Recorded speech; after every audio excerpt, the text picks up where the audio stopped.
Well, the weekend is crazy, as you know, with a lot of wrestling because things did not go according to plan with me. So I'm going to try to bottle everything in one simple, you know, episode. We have ChocoPro 201 with just two matches, a three-way and a tag team match. We got the NWA USA with some interesting things development where, of course, there's a lot of craziness coming in, especially when it comes to Raven, who's trying to undermine Tim Storm. But however, Tim Storm is now taking a bit things more serious because Chris Adonis refuses to wrestle in NWA USA, but he decides I'm just gonna make an appearance. And of course, we cannot forget New Japan Pro Wrestling with, of course, day 13 or 14, whatever the two, for the New Year's Golden Series, where we have the United States Heavyweight Championship on the line between Sanada and, of course, Hiroshi Tanahashi and many more. We cannot forget No Surrender. Will Team Impact prevail and kick Honor No More to the curb? And of course, will Moose loses the title and W. Morrissey finally becomes the Impact Wrestling World Championship? We may never know. And of course, we cannot forget New Japan Strong with more New Begins USA. So, let's get started with another episode of the Leader Wrestle Zone.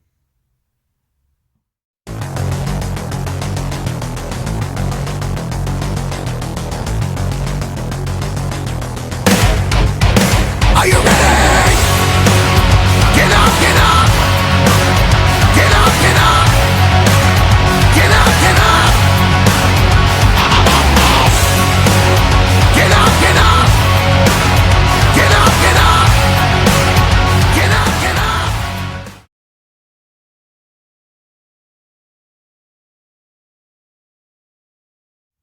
Welcome everybody to Deleted Wrestle Zone, all things that it's pro wrestling with AEW, NXT, New Japan Pro Wrestling, Impact Wrestling, the National Wrestling Alliance, various promotions, wrestlers, matches, and championships.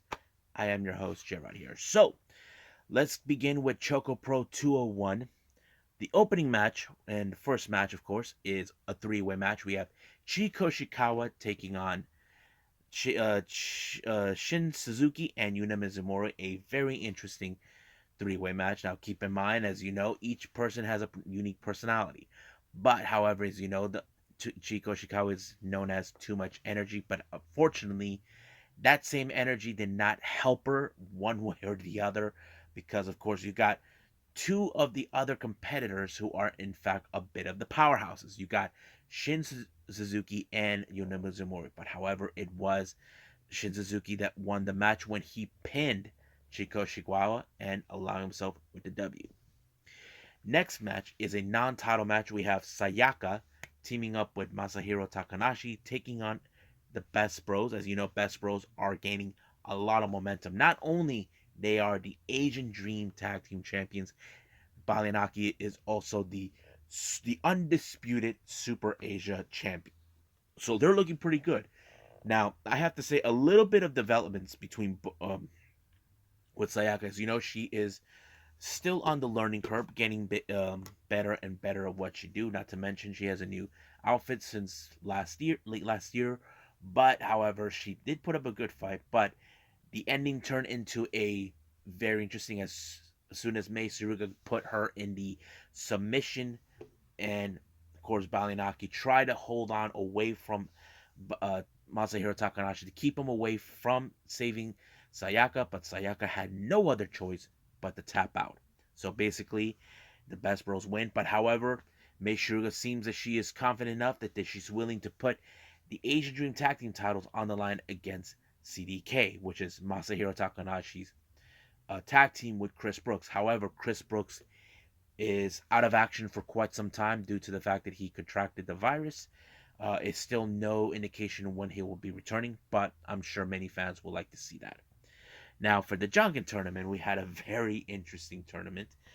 Did not expect a whole lot. The Best Bros were able to make it to the semifinals. So we had Sayaka and, of course, Chiko Shikawa to make it.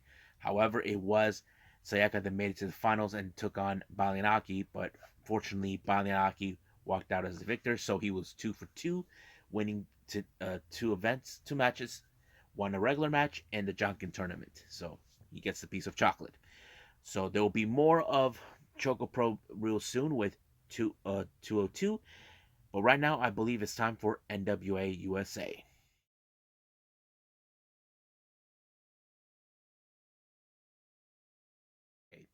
NWA USA, as you know, it opened up with a four-way match. But this one is a very interesting. Whoever wins this match will become the number one contender. Whoever walks out as the NWA Junior Heavyweight Champion. As you know, we already have four competitors for that. But this one we have Sal Renaro, Jay Spade, Jamie Stanley, and of course CD Anderson. Now these are very interesting competitors. Now I'm not sure about Jay Spade. I don't recall if I ever seen him, but if I did, then I may not remember. But however, this is one of those interesting matches. But Jay Spade was the one that was able to pin Sal Renauer. As you know, Sal Renauer, who has not been himself, but he has shown a bit of the aggressiveness ever since he drank that blood that Father James Mitchell told him to drink to pledge his allegiance. So basically, that's what took place. But Jay Spade walked out as the victor, allowing himself to win an opportunity to become the number one contender, whoever walks out as the NWA Junior Heavyweight Champion. Now, as you know, May Valentine has been dealing with Natalia Markova. As you know, Markova acts like she thinks she's a much bigger diva, try to get in her face, but not to mention, she is a constant threat to the women's division. Not to mention, this is what May was trying to tell Camille, that she's a problem. Not a problem to all the women in the locker room, but to her as well. But they still continue to throw at it. However, during Kyle Davis, he was involved. He interviewed Camille and Tom Latimer. However, Camille didn't saw exactly what happened. Now she's starting to consider that Matola is not just a threat, but she's a pain in her butt. However, she saw what happened last time. She put her hands on her, and not to mention tried to use the chair on her. Now, and of course, however, but also the only thing that Strictly Business are concerned now is Chris Adonis not obliging to his obligation. As you know, the national title is supposed to be the national champion should be the fighting in the matches to prove a point. But Latimer's starting to see maybe he was not being the guy they thought he was, even though Adonis was not too compelled to wrestle, but he had to. But however, as soon as that happened, Tim Storm comes out, tried to tell um, Chris Adonis if he doesn't challenge Marshe Rocket at all in a non-title match. But once again, Raven tries to undercut his authority, trying to act. And so he's trying to tell him, what do you want, Raven? You want my job? Is that what you want? So basically, Raven, he's like trying to act like, oh, don't be such a crybaby. But unfortunately, things did not go his way because legendary women's wrestler and champion, of course, Medusa comes out, announces that she is now the co-director of the NWA USA alongside Tim Storm. This will not sit well for Raven. So the real problem is what Raven's gonna do. He can't put his hands on a woman, or unless he sends Natalia Markova to beat her up. But we'll see. Now, this non-title match we have is Fable Jake taking on Chris Adonis. This was a very interesting match. To me, it was more like Adonis was a bit of a show-off, but he did put away Fable with the Master Lock, and that's how he walked out. But however, Black G's, Marshe Rocket, along with Tim Storm, they told him to start a new match with Adonis. So this was also another chance for this is the chance that Marshe Rocket wanted, and Black G said that he had something in store, and this was it. So it turns out if Marshe Rockets beat Adonis, he will get an opportunity of the national title. Now, of course, Adonis probably thinks this is just one big conspiracy, but of course, it did happen. The match took place. Marshe was pretty good, but I believe Adonis saw exactly what took place. He knew he was way in over his head, so he resorted to his cutting corners by low blowing Marshe Rocket when the ref wasn't looking, and it gave, of course, him to walk out as the victor. So that means Marshe Rocket does not get a title shot. So the NWA USA is now becoming more who is in control. So that's what has been going on. But we'll see what happens. As you know, we're also Gonna see may one day who is going to finish off becoming the brand new NWA Junior Heavyweight Champion. So I believe that's pretty much it right now. So let's move on to New Japan Pro Wrestling.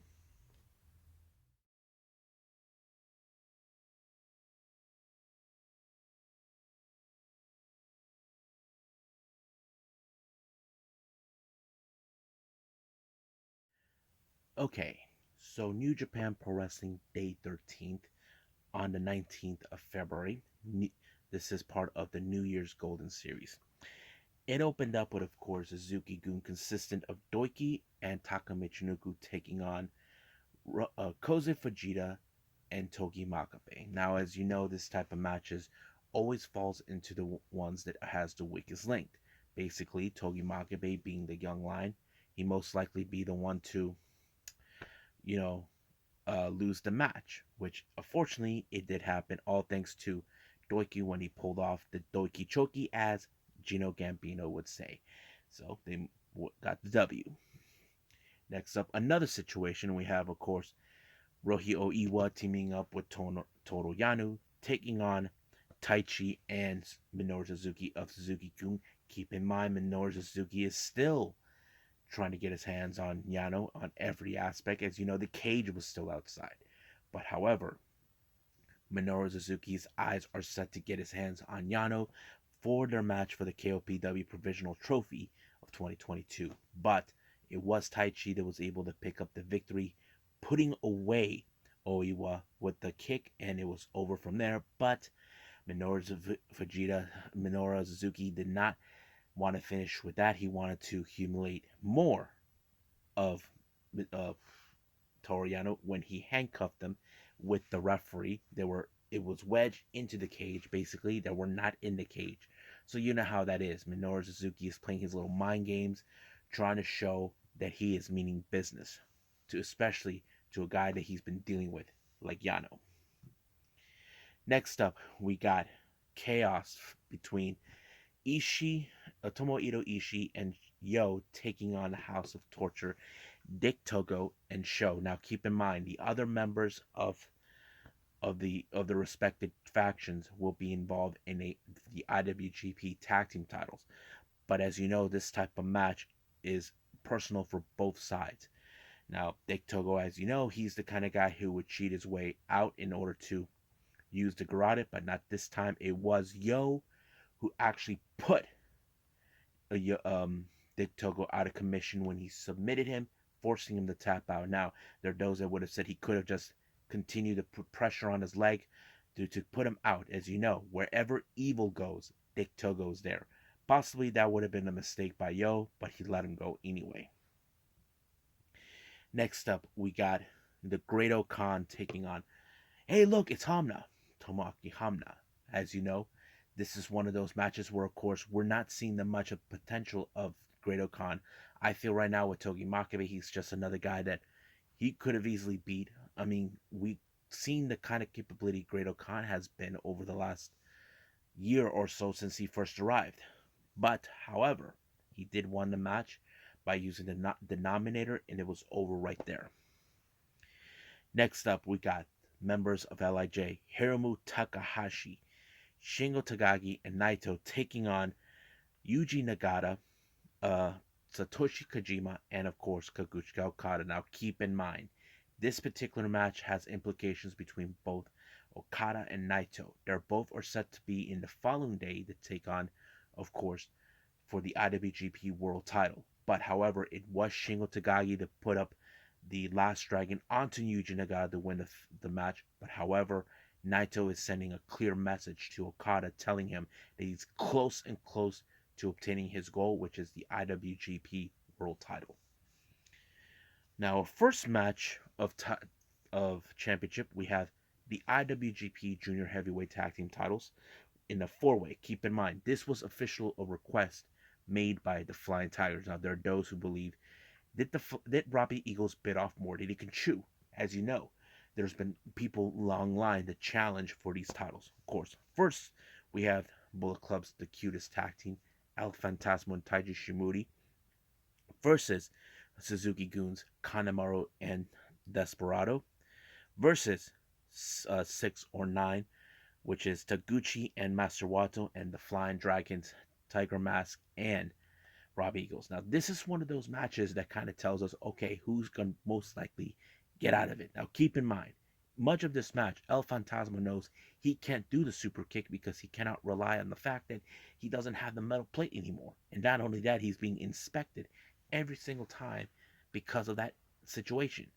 But in this matter, it was Taguchi that picked up the victory when he pinned Tiger Mask for the IWGP Junior Heavyweight Tag Team titles, and that makes them the 69 IWGP Junior Heavyweight Tag Team, which is a number that he's been obsessed with ever since he became the 69th IWGP Junior Heavyweight Champion. So now he could have done it with Rocky, but no, he ended up with with Master Wato. However, this is now Mr. Wato's first ever IWGP gold that he's now obtaining. So that means this is one of his first accomplishments. We're yet to see more what's going to happen, but the real question does remain, who will be now the next challengers? For those, we'll yet to see. Now, our next match, this is for the IWGP Tag Team Championship between the House of Torture, Yujiro Takahashi and Evil, taking on Chaos, Yoshihashi, and Goto. And I forgot the tag team name they come up. Now, keep in mind, this is Evil has been now mindseted to obtain more gold as possible because he is currently the Never Openweight Champion and 1/3 of the Never Openweight Six-Man Tag Team Championship. But however, in this particular match, it did not go exactly the plan for him. Basically Yoshihashi and Goto were able to overcome. Keep in mind, well, like I said, wherever Evil goes, Dick Togo will be there, and so is Sho. But lucky for Yoshihashi and Goto, they have Ishii and Yo that got their backs. And this time, it was Yoshihashi and Goto that prevailed when Yoshihashi pinned Yujiro Takahashi and remain the IWGP Junior IWGP Tag Team Champions. So that means they are still in the game. As for our main event is the IWGP United States Heavyweight Championship. This was a match that uh, Hiroshi Tanahashi put out. He picked Sanada to be his challenger. Now keep in mind, Sanada has been already never open weight 6-man tag team champion. He's been IWGP heavyweight champion, but never had an opportunity to obtain gold. So this is one a singles competition. This is something that now is a landscape for him. Keep in mind he has fought for the top titles before, but never was able to win it. And I have to say this was a very technical match. It was exactly what the world needed, a very technical match. And this time it was Sonata that prevailed when he pulled up the pinfall onto Yoshihashi to win his first ever singles competition gold, becoming the IWGP United States Championship. Now, however, keep in mind there are others who would want to have a rematch for that title. We have Moxley, Lance Archer, Kenta, um, who else? Anybody who held this title. I mean, I wouldn't be surprised if Sonata makes his decision to challenge Moxley for this title or whatever. That is something we definitely could put in the discussion, but that's only up to Sonata who he wants to challenge or who will be the one to challenge him. So I think that's pretty much it what we got for New Japan. I believe it's time for Impact Wrestling No Surrender.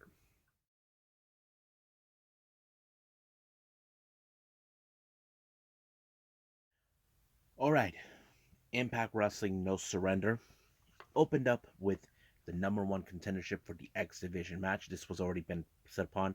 We have, of course, Chris Bay of the Bullet Club, Ace Austin versus Jake Something versus Speedball Mike Bailey. Now, I have to say, I'm a big fan of the X Division.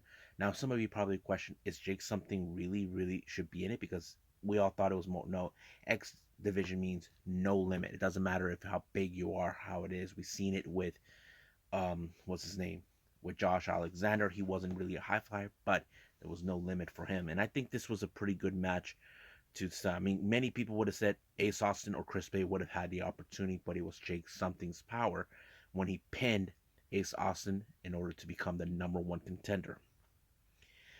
Our next match, as you know, this is between Jonah and Black Taurus. Now, Jonah has beaten up Black Taurus's buddy, Crazy Steve. This is more of a revenge match, but however, Jonah, who is the top dog, who's demanding respect, got away with it when he applied the tsunami onto Black Taurus to pick up the W.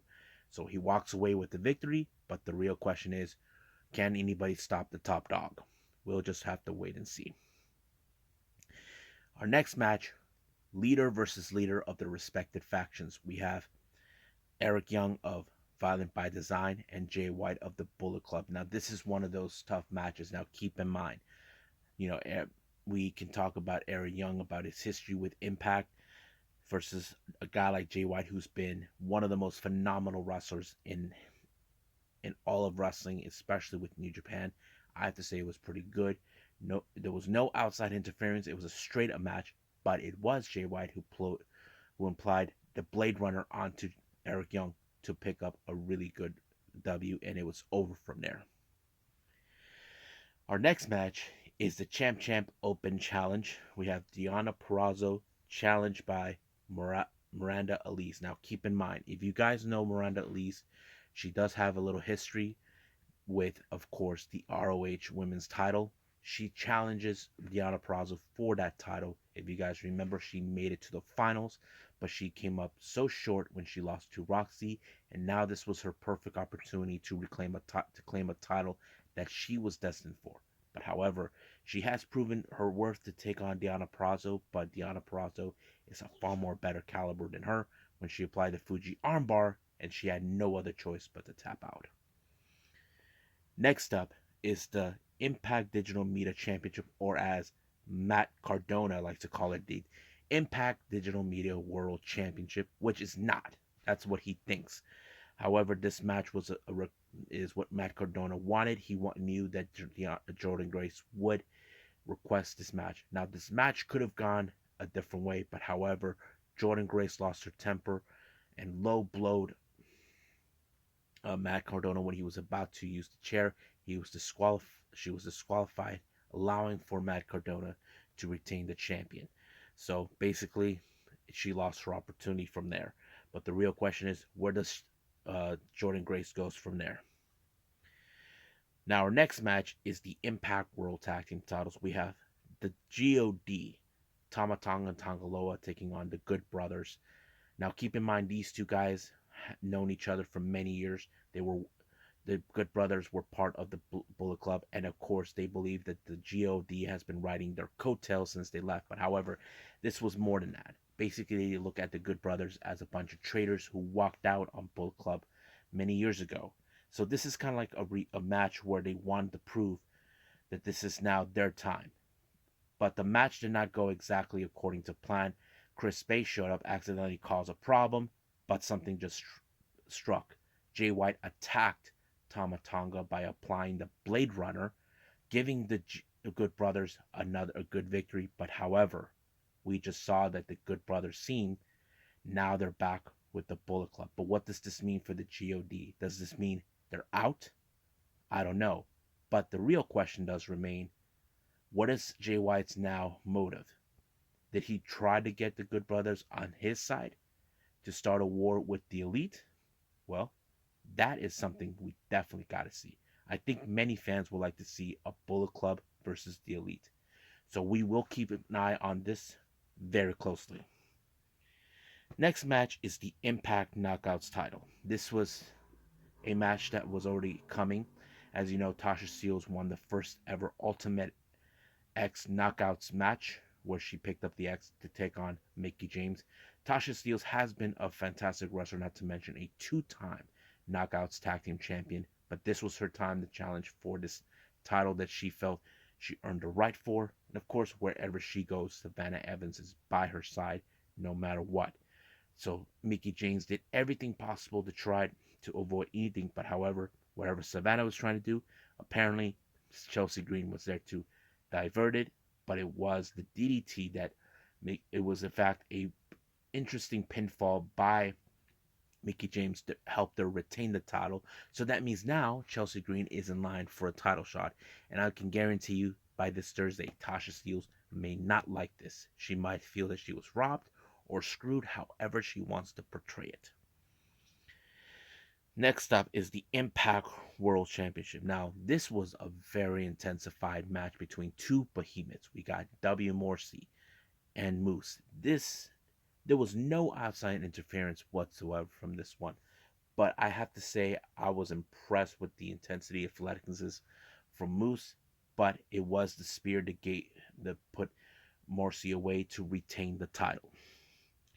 Now, our main event, it's Honorable War versus uh, Team Impact. Now, earlier of the night, Eddie Kingston was attacked and he was later replaced by Willie Mack. So those that were questioning, did Steve Macklin had anything to do with it? Well, that is the obvious question. We know that Steve Macklin is not a team player. We know he doesn't play well with others, but however, they had to learn to trust him. The match went exactly according to plan. Everything could have gone smoothly. But however, Eddie Kingston shows up to give Rhino a helping hand when he had Maria Kanellis, and that's when the shocking revealment happened. Eddie Edwards attacked Rhino with the kendo and whacked everyone in Team Impact, now showing his true colors, turning his back on Impact, allowing for Honor No More to pick up the win, and of course now becoming full-fledged roster members of Impact. But the real question does remain: why, Eddie? Why would you turn your back on Impact? You said you were the heart and soul of Impact. What made you decide to turn your back on them? Well, but also the obvious question we need to ask: was it Eddie Edwards that attacked Jonathan Gresham? I wouldn't be surprised if it was him. If it was Eddie Edwards that in fact attacked him, then that means that Eddie Edwards had other plans, or he felt there was no respect whatsoever that he was given during his tenure with Impact. We'll find out this coming Thursday to hear from what's happening. Now, right now, it's time to move on with the last review: New Japan Strong, Beginning USA.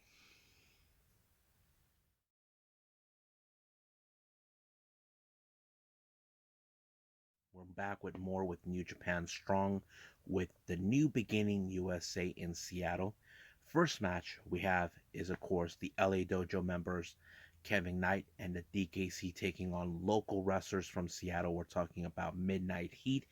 And during that time, they were the Defy Championship, the tag team champions. We're talking about, of course, um, Eddie Pearl and Ricky Gibson.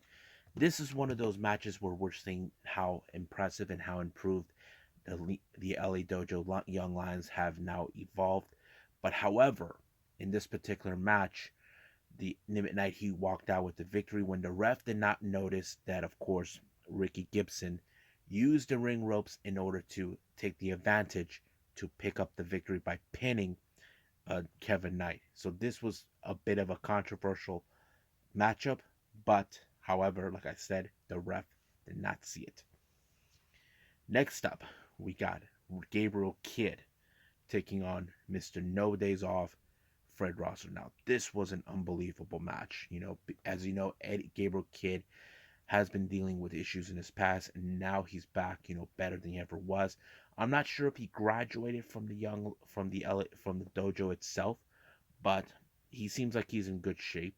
Not to mention Fred Rosser, one of the most amazing athletes we've ever seen. I have to say this was a really good match, seeing how far Gabriel Kidd has learned. But fortunately, Fred Rosser walked away with the W and he pinned Gabriel Kidd. But the real question does remain: who will be his next challenger? So that is something we definitely got to pay attention. Now, our main event, we continue more with the US of J, with Jay White of the Bullet Club taking on a mystery opponent. Now, we don't know who it was. We don't know who it's been coming. But however, the biggest surprise was, of course, who was the opponent. And I have to say, it was great to see him. And of course, many fans love him. We all enjoy his, way of wrestling, how he's been performing. I'm talking about Jay Lethal of AEW. Yes, folks, he's been with TNA, he's been with, in Ring of Honor, now AEW. I have to say, Jay White was an amazing wrestler. He appeared great. I have to say, it put up a good match. But some point during the match, Hikuleo shows up. Now, I don't know if he was given orders to run distraction or try to run interference. But however, he kept to his lane. He did not touch Jay Lethal one way or the other. But I have to say, it was a great match. But of course, Jay Lethal was able to counter the Blade Runner not once but twice. But the third time is a charm until finally Jay White put Jay Lethal away with the Blade Runner, picking up the W. But however, as soon as the match was over, he goes out and speaks about free agents, wrestlers who we all know were released from previous companies, especially one that we all know about. We know which one it is. So basically, he's expecting who will be the next challenger. We know there's one. He's expecting many challengers. But I am going to spoil this little tease. Apparently, one of these wrestlers who's going to challenge Jay White, he was one of the releases from WWE, and I have to say this is going to be a really really good match. But I can't tell you who it is. But if you guys can guess it, you can comment about that. And I think that's pretty much it. What I got for New Japan Strong. I believe it's time for me to call it a night. Well, I hope everybody enjoys this episode. Fortunately, I did not did exactly like I was going to do, separate them, having ChocoPro and NWA USA by itself due to personal things that I had been doing for myself. But I was able to put everything all in one particular episode. Coming up, we got, of course, more with ChocoPro 202, and of course, we got the finale of the New Year's Golden Series by New Japan Pro Wrestling, Day 15. I'm excited for this. Who will walk out as the IWGP World Champion? Will it be Kaguchika Okada to retain the title, or will it be Tetsuya Naito? And of course, we got the never open weight six-man tag team championship on the line, and of course, the KOP Provisional Trophy. I can't wait to see that and review for all of you. But also going to review the latest GCW event, Believe Me, which features um forgot who was going to be Lance Dorado taking on Joey Janela, and then of course Triple A's latest event, Rey de Reyes, where we have some amazing surprises that took place. So I'll see you guys in the next DWZ time, same DWZ channel. I must bid all of you adieu. So goodbye, and have a nice day. Bang.